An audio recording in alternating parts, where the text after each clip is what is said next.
শুভ সন্ধ্যা বন্ধুরা, আমি প্রিয়াঙ্কা। আমার ব্লগে আপনাদের স্বাগত জানাই। আজকে আমি শেয়ার করে নেব একটু অন্য স্বাদে আলুর বড়ার রেসিপি। এখানে আমি আলুগুলোকে ভালো করে খোসা ছাড়িয়ে একটা পাত্রে রেখে দিচ্ছি আলাদা করে।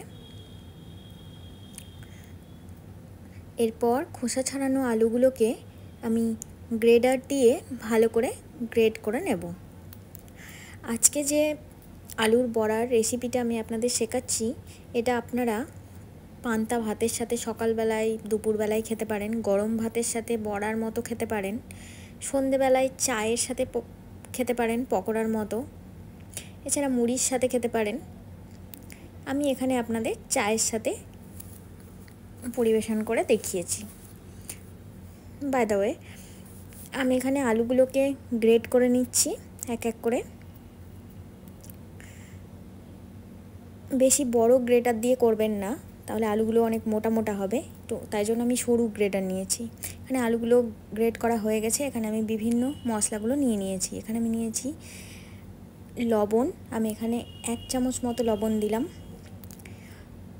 হাফ চামচ মতো হলুদ দিলাম, সামান্য পরিমাণ কালো জিরে দিলাম। এরপর আমি বেসন দিলাম প্রায় 1 চামচ মতো, বড় চামচের 1 চামচ মতো, 1 চামচ মতো চালের গুঁড়ো দিলাম এবং হাফ চামচ মতো শুকনো লঙ্কার গুঁড়ো দিলাম। এগুলিকে ভালো করে মিক্সড করে নেব।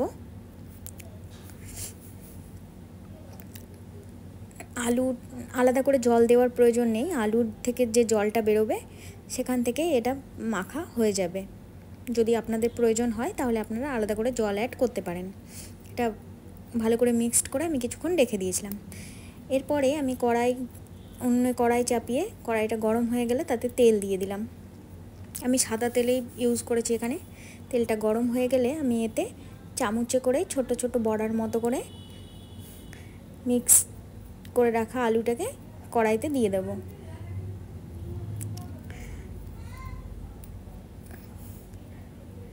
ব্যাস, এবার এক পিঠ ভাজা হয়ে গেলে সেটাকে উল্টে দিয়ে আর এক পিঠ ভেজে নেব।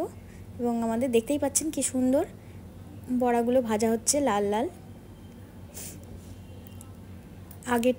আগেরগুলো ভাজা হয়ে গেছে, এবার দ্বিতীয়বার দিচ্ছি।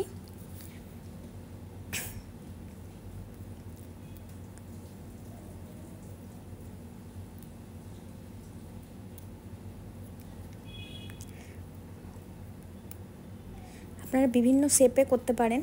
আমি এখানে চামচ দিয়ে করছিলাম বলে শেপটা একটু লম্বা গোল চারকোনা হয়ে গেছে।